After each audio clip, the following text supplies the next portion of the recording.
Varicose veins కి సరైన చికిత్స కోసం సంప్రదించండి ఎవిస్ హాస్పిటల్. నమస్తే రవీంద్రనాథ్ గారు. నమస్తే అండి ఉష గారు. యాదాద్రి జిల్లాకు సంబంధించిన ఒక ఇన్సిడెంట్ మనం చూస్తూ ఉన్నామండి. తండ్రి చనిపోతే తండ్రి శవాన్ని కనీసం ఏవైతే అంత్యక్రియలు ఉంటాయో అవి జరిపించకుండా అలాగే శవాన్ని పెట్టి ఆస్తి కోసం హైడ్రామా ఆడుతున్నాడని మనం వింటూ ఉన్నాము. దానికి సంబంధించిన పూర్తి డీటెయిల్స్ ఏంటి, అసలు ఏ విధంగా చూడాలి అంటారు? అంటే పేరెంట్స్ కనీ పెంచి నవమాసాలు మోసి వాళ్ళకంటూ ఒక కుటుంబాన్ని ఏర్పరిచి వాళ్ళకంటూ ఒక బాగోగుల్ని చూసుకునే తల్లిదండ్రులు ఆఖరికి చావుని కూడా ఆస్తి కోసమో డబ్బుల కోసమో పనంగా పెడుతూ ఉన్నారంటే ఎలా చూడాలి అంటారు అసలు? అత్యంత దురదృష్టకరమైన సంఘటన యాదాద్రి జిల్లా మోత్కూరు మండలం సదర్సాపురం గ్రామంలో ఈ సంఘటన జరిగింది. అత్యంత హేయమైన సంఘటన. మనిషి చనిపోయి తనకిద్దరు కొడుకులు తనకిద్దరు కూతుర్లు, తండ్రి చనిపోయి 3 రోజులుగా ఆ డెడ్ బాడీని ఇంటి ముందర ఆ కంప్లీట్ ఏదైతే ఆ క్లోజ్ ఉంటుందో ఆ ఏసీ బాక్స్లో పెట్టి 3 డేస్ పాటు తండ్రి శవాన్ని అక్కడే పెట్టి ఎటువంటి వాళ్ళ యొక్క దహన సంస్కారాలు కానీ వాళ్ళ యొక్క మత విశ్వాసాల ప్రకారం చేయకుండా అతనికి 2 కొడుకుల్లో ఉన్నటువంటి చిన్న కొడుకు ప్రాపర్టీ, తండ్రి సంపాదించిన ప్రాపర్టీ ఏదైతే ఉందో ఆ ప్రాపర్టీలో ఎకరం 10 గుంటల భూమి నాకు రాసిస్తే కానీ తన తండ్రి యొక్క తన యొక్క డెడ్ బాడీని ఇక్కడి నుంచి తీసే ప్రసక్తి లేదని ఎంటైర్ గ్రామస్తులు, గ్రామ పెద్దలు, పెద్దవాళ్ళు, చిన్నవాళ్ళు ఇంతమంది చెప్తున్నా సరే తన మొండిగా అక్కడ కూర్చున్నటువంటి సంఘటన. ఆ డెడ్ బాడీ అక్కడే ఉంది. అన్నదమ్ములు ఇద్దరు కూడా ఇక్కడే కోట్లాడుకుంటూ అత్యంత హేయమైనటువంటి హృదయ విదారకమైన దృశ్యాన్ని నిజంగా కలిసివేసింది మీరు పంపించినటువంటి ఆ వీడియో చూసిన తర్వాత ఉష గారు. అంటే ఇప్పుడు అందశ్రీ గారు రాసిన పాట మాయమైపోతున్నాడమ్మా మనిషి అన్నవాడు, మచ్చుకైనా లేడు చూడు మానవత్వం ఉన్నవాడు అన్నట్టుగా అత్యంత దయనీయమైన సంఘటన. ఇప్పుడు నేను చెప్పే గ్రామంలో బాలయ్య లింగమ్మ ఇద్దరు దంపతులు, వాళ్ళకి 2 కొడుకులు 2 కూతుర్లు. అయితే ఈ ఇద్దరు కొడుకులు కూడా పెళ్లిళ్ళు చేశాడు, 2 అమ్మాయిలు కూడా పెళ్లిళ్ళు చేశాడు. ఈయన తన స్వార్జిత భూమి ఏదైతే ఉందో తన బావమరిది అంటే పెద్ద కొడుకుకి ఎవరైతే ఇచ్చారో అతని యొక్క పెద్ద కొడుకు యొక్క భార్య, ఆ భార్య తాలూకా తండ్రి ఈ రాములు గారు ఇతను కలిసి ఒక 2 ఎకరాల పొలాన్ని దగ్గరలో ఉన్నటువంటి తాటిపాములంటి గ్రామంలో కొన్నారు.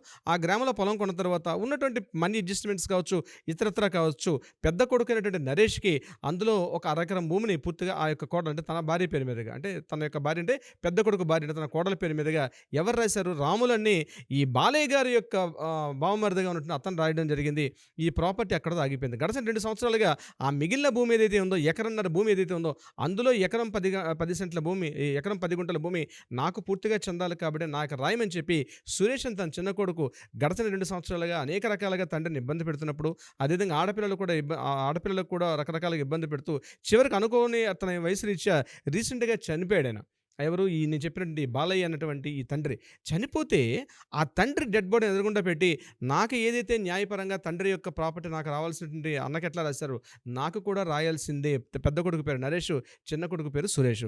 నా అమౌంట్ నాకు ఇస్తే కానీ, నా ప్రాపర్టీ నాకు రాస్తే కానీ అప్పటి వరకు ఈ డెడ్ బాడీ నుంచి తీసే ప్రసక్తే లేదని చెప్పి మొండిగా కూర్చొని 3 రోజులు అంటే 3 రాత్రుల పాటు ఆ డెడ్ బాడీ ఆ ఫ్రీజర్లో అక్కడే పెట్టి కంటిన్యూగా అక్కడ ఎంతమంది చెప్తున్నప్పుడు కూడా వినకుండా అత్యంత హేయంగా అత్యంత సంఘటన ఉంటే చివరిగా పోలీసులు వెళ్ళి పూర్తిగా సర్ది చెప్పిన తర్వాత ఆ డెడ్ బాడీని తీసుకెళ్లారు. ఇక్కడ ఒక విషయం గుర్తుపెట్టుకోవాల్సింది అంటే ఈ కనుమరుగైపోతున్నటువంటి మానవత్వపు విలువలు ఉష గారు ముఖ్యంగా ఎంత కనుమరుగైపోయింటే చిన్నప్పుడు పిల్లల్ని ఎంత గారాభంగా ఆ పిల్లల్ని తన గుండెల మీద ఎత్తుకొని చిన్నప్పుడు గుండెల మీద కొడుతున్నాడు. ఆ గుండెల మీద కొడుతుంటే ఎంతో ఆనందించినట్టే ఆ తల్లిదండ్రులు ఈరోజు తనకు పూర్తిగా గుండెల మీద కొట్టడం కాదు, తన తంతే ఆ తల్లిదండ్రులు ఇల్లు ఎక్కడో పడుతున్నారు. ఇప్పుడు అత్యంత అంటే ప్రతి సంఘటనలు ఈ మధ్యకాలంలో అంటే విలువలు కానీ మానవత్వాలు కానీ అంటే పూర్తిగా క్షీణించిపోతున్నాయి. ముఖ్యంగా ఒకప్పుడు గ్రామాలంటే మన దృష్టిలో ముఖ్యంగా విలువలు, మానవతా విలువలు, కుటుంబ విలువలు, సంఘ పరిమాణం అంటే గ్రామంలో ఉన్నటువంటి ఒక సాంఘిక కట్టుబాట్లు ఇన్ని వీటికి ఆదర్శంగా ఉన్నటువంటి గ్రామాలు. ఒకప్పుడు బాపూజీ గారు చెప్పారు ఈనాటి గ్రామాలే పట్టుకోమని చెప్పి. కానీ సిటీలో జరగడం సర్వసాధారణం. అట్లాంటిది గ్రామాల్లో ఇటువంటి సంఘటనలు జరగడం అనేది ఎక్కడికి పోతుంది సమాజం? ఏం ఆలోచిస్తున్నారు అంటే భూమి పుట్టుకుని ఆ భూమి కోసం మనం పోతామా, మనం పట్టి వెళ్ళేటప్పుడు పిటికెట్ భూమి కూడా లేదు అంటే ఏం మర్చిపోతున్నాం మనం, ఆస్తులు అంతస్తులు వీటి గురించి ఆలోచన తప్పించి మానవతా విలువలను ఏవైతే ఉన్నాయో, కుటుంబ విలువలను ఏవైతే ఉన్నాయో పూర్తిగా మర్చిపోతున్నాం. కన్న తల్లిదండ్రులను పూర్తిగా రాచి రంపాన పెట్టి మీ ఆస్తుల్లో మాకు ప్రాపర్టీ ఇస్తారా లేదు, అంతేగాని వాళ్ళ ఆరోగ్యాలు ఎలా ఉన్నాయి, వాళ్ళ మానసిక పరిస్థితి ఏ రకంగా ఉందని పూర్తిగా తల్లిని ఆ రకంగానే చూస్తున్నారు, తండ్రిని అదేవిధంగా చూస్తున్నారు. ఎంత ఈరోజు వృద్ధాశ్రమాలు పెరిగిపోవడానికి కూడా ఇదే రకమైన పరిస్థితి అంటే ఇంతగా పెరిగిపోవడానికి కూడా కారణం. అయితే దీని ముఖ్యంగా ఈ సంఘటన మనం చూసే విధానం హృదయం ద్రవించిపోతుంది. డెడ్ బాడీ అండి, చనిపోయాడు మనిషి. నా లైఫ్లో నేను మీకు ఒక సంఘటన చెప్తాను.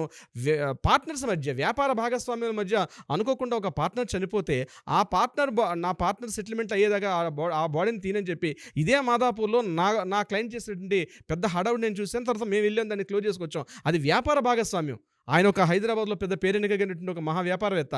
ఆయన తన పార్ట్నర్ బాడీ నా సెటిల్మెంట్ ఇస్తే కానీ డెడ్ బాడీని తీనని చెప్పి మా కళ్ళ ముందు జరిగిన సంఘటన. ఈరోజు వ్యాపార భాగస్వామి కాదు, అతని వ్యాపారం అమౌంట్ పెట్టాడు, అమౌంట్ లాస్ అయిందా, దట్ ఇస్ డిఫరెంట్ పాయింట్. కానీ చిన్నప్పటి నుంచి గోరుముద్దలు తినిపిస్తూ, చిన్నప్పటి నుంచి తనకి లాగులు తొడుక్కుంటూ, చెడ్డీలు తొడుక్కుంటూ, తను నవ్వితే తను బాధపడితే తను బాధపడిపోయి, తను ఏడిస్తే తను ఏడ్చుకుంటూ, తన ప్రతి విషయంలో కూడా స్కూల్లో ఏదైనా మంచి మార్కులు లేకపోతే మాస్టర్ ఏదైనా మందలిస్తే నేనున్నానని చెప్పి ఆ స్కూల్కి వెళ్ళి ఇన్ని రకాలుగా ఆ తండ్రి ఎన్ని బాధలు పడకపోతే ఈ రకమైన దేహం వస్తుందని ఇంత పెద్దవాళ్ళు అవుతాం మనం. కానీ అవన్నీ పూర్తిగా విలువలు మర్చిపోతున్నాం. ఆ విలువలు అన్నీ కనుమరుగైపోతున్నాయి గ్రామాల్లో. అత్యంత దురదృష్టకరం అంటే ఈరోజు గ్రామాల్లో కనుమరుగైపోవడం, ఈ సమాజం ఎటు వెళ్తుందో నాకు బాధ వేస్తుంది. ఉష గారు, ఎక్కడికి పోతుంది అసలు, ఏమైపోతున్నాం మనం? కానీ మర్చిపోతున్నారు చాలామంది. ఈరోజు నేను కూడా పెళ్ళయింది, నాకు పిల్లలు ఉంటారు. ఇదే సంఘటన నా పిల్లల ముందు చూస్తే నేను ఏదైతే నా తల్లిదండ్రులకి నేను ఏదైతే చేస్తున్నానో అది రిపీట్ కాకుండా పోతుందంటారా? ఖచ్చితంగా కర్మ అన్నది మళ్ళీ కర్మ ఇస్ బ్యాక్ అన్నట్టుగా రిటర్న్ డెఫినెట్గా వచ్చిపోతుంది. మన పెద్దవాళ్ళని ఎలా చూసుకుంటుంది, వెనకనే మన పక్కన ఇది సైకిల్ చక్రంలో తిరుగుతూ ఉంటుంది. మన యొక్క భవిష్యత్తు కూడా మనకు, కానీ మర్చిపోతున్నాం మనం. డబ్బే ప్రధానం, స్థలాలే ప్రధానం, బంగారమే ప్రధానం, పరువే ప్రధానం. కానీ మానవత్వ విలువలు అనేవి పూర్తిగా అడుగింటిపోయి కనుమరుగైపోయిన అత్యంత హేయమైన దురదృష్టకరమైన సంఘటన. కానీ ఈ వేదిక ద్వారా ఒక విషయం చెప్పదలుచుకున్నాను ఉష గారు. తల్లిదండ్రులు గుర్తుంచుకోండి, ఈ వీడియో చూస్తున్న వాళ్ళు ఎవరైనా వీలైతే షేర్ చేయండి. మీకు పూర్తిగా హక్కులున్నాయి, న్యాయపరంగా హక్కులున్నాయి, న్యాయపరంగా మీకు చట్టపరమైన హక్కులు మీకు ఉన్నాయి. ఎవరైనా మీ పిల్లల ద్వారా ఏదైనా ఇటువంటి ఇబ్బందులు, అమ్మాయిలైనా సరే అబ్బాయిలైనా సరే, మీ తల్లిదండ్రులు మిమ్మల్ని సరిగ్గా చూసుకోకపోతే, మీ బాగోగులు పూర్తిగా పట్టించుకోకపోతే మీకు మేమున్నాం, మమ్మల్ని సంప్రదించండి. మీరు ఇబ్బందులు పడవద్దు, మీరు మానసికంగా బాధలు పడవద్దు, మీరు శారీరకంగా వాళ్ళ చేతి చిత్రహింసలు కొట్టించుకొని వాళ్ళతో బాధపడాల్సిన ఒక తండ్రి అయితే ఒక తండ్రినండి. కొన్ని సంఘటనలు చూసాం. ఒక తండ్రిని బరబరా ఈడ్చుకుంటూ ఇంటి బయట విసిరేసిన సంఘటన మేము చూసాం. ఒక కేసులో తల్లిని అయితే అక్కడ చేతిలో ఉన్న వస్తువులతో టపా టపా టపా కొట్టిన సంఘటనలు కూడా మేము చూసామండి. ఆ తల్లిదండ్రులు ఎంత హేయంగా దుర్భరంగా, పాపానికి గాంగ్రీన్ ఫామ్ అయింది, షుగర్ పేషెంట్ గాంగ్రీన్ ఫామ్ అయితే పట్టించుకోకుండా హాస్పిటల్లో జనరల్ వార్డులో, ప్రభుత్వ ఆసుపత్రులు జనరల్ వార్డులో పడేసి పట్టించుకోకుండా వీళ్ళు అసలు ఎట్లా అన్నం తినాలనిపిస్తుంది, వాళ్ళకి ఎట్లా తన భార్యతోటి సుఖంగా ఉండాలనిపిస్తుందో కూడా అసలు అర్థం కానటువంటి విషయం అండి. అందుకే నేను ఈ వేదిక ద్వారా చెప్పాల్సింది, ఎవరైనా తల్లిదండ్రులు ఇటువంటి వీడియోలు చూసేవాళ్ళు వీళ్ళతో షేర్ చేసుకోండి, మీ వృద్ధులు షేర్ చేసుకోండి, మీరు ఒక కాల్ చేయండి. అట్లీస్ట్ కాల్ చేస్తే మా లీగల్ టీం మిమ్మల్ని అప్రోచ్ అవుతుంది.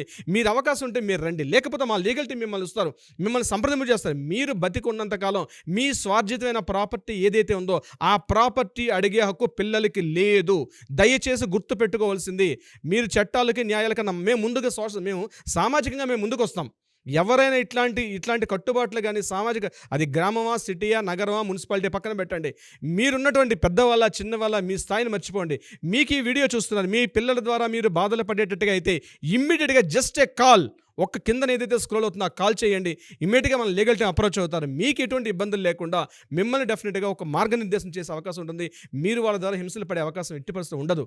ఉష గారు, వయసు పైబడి ఖచ్చితంగా కూతురు హెల్పో కొడుకు హెల్పో తీసుకునే వయసు ఉన్న పేరెంట్స్ ఎవరైతే ఉంటుంటారో, ఆస్తుల కోసం మిమ్మల్ని ఇబ్బంది పెడుతూ నానా రకాలుగా టార్చర్ చేస్తూ చూసుకుంటున్నట్టే ఉండి చూసుకునే ప్రాసెస్లో సూటిపోటి మాటలు అంటూ చేయి చేసుకునేదాకా మీ కోడళ్ళు, కొడుకులు, కూతుళ్ళు వస్తున్నారు అని మీకు కనుక అనిపించి మీరు మానసిక హింసకి కనుక గురి అవుతూ ఉంటుంటే డెఫినెట్గా మమ్మల్ని అప్రోచ్ అవ్వచ్చు.